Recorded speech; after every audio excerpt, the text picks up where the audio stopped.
आज जी ऑर्डर आलेली आहे ती आम्हाला सकाळच पाठवायची आहे, म्हणून आम्ही दोघं पण आज उठलेले आहेत, म्हणजे शैलेश आणि मी. आणि सकाळीच आम्ही म्हणजे की हे मिक्स करून घेत आहेत.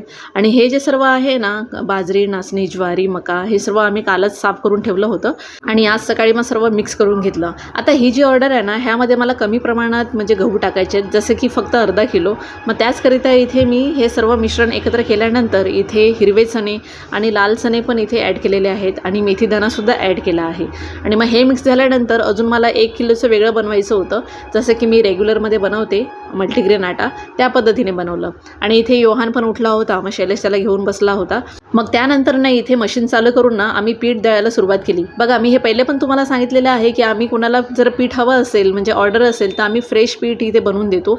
1 महिन्याच्या अगोदरचं नाही किंवा 15 दिवसाचं अगोदरचं नाही. हां, पण एक आहे की ह्या पिठाची ऑर्डर द्यायची असेल ना, तर 1 दिवस अगोदर द्यावी. त्याचं कारण असं आहे ना, की मला हे सर्व नाचणी, बाजरी, ज्वारी, मका जे काही असतं ना, ते थोडं साफ करावं लागतं, थोडंसं पुसावं लागतं, कारण त्याला मॉइश्चर पकडायला नको म्हणून.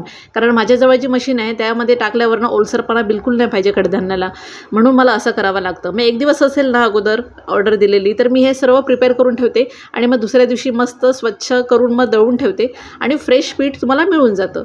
आणि मी ना फक्त मल्टीग्रेन नाही, तर थालीपीठसाठी किंवा छोटे पॅनकेक्स बनवण्यासाठी किंवा चिला बनवतात आपण, त्यासाठी जरी पीठ दळायचं असेल ना, ती आम्ही ऑर्डर घेतात. आणि तुम्हाला खरं सांगू ना, की मला ह्या सगळ्या गोष्टीमध्ये ना शैलेशची खूप हेल्प असते, म्हणून मला हे सर्व गोष्टींना करायला अवघड जात नाही. जर असं तुम्हाला घरगुती चक्की आटा हवा असेल ना, जसं की हायजीन वगैरे आहे, सर्व गोष्टी आहेत ह्यामध्ये, तर मला नक्की DM करा किंवा इन्स्टावर पण मला DM केला तरी चालेल.